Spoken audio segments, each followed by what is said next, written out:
Thank you, Mr. Chair, and thank you, gentlemen, for joining us today. I know my time is very precious, but I would like to yield some of my time to General Milley because I know that he had some comments that he wanted to make when Representative Gates was talking, as well as Mr. Waltz, about a similar subject of the stand down and race theory.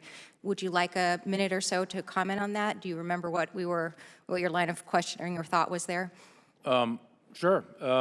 First of all, on the issue of critical race theory, et cetera, I'll obviously have to get much smarter on whatever the theory is.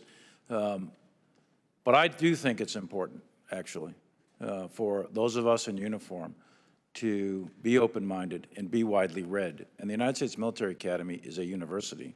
And it is important that we train and we understand.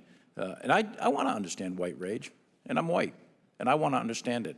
So what is it that caused thousands of people to assault this building and try to overturn the Constitution of the United States of America? What caused that?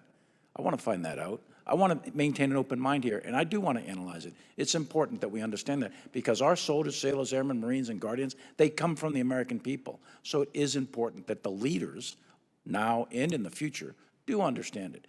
I've read Mao Zedong. I've read Karl Marx. I've read Lenin. That doesn't make me a communist. So what is wrong with understanding, having some situational understanding about the country for which we are here to defend?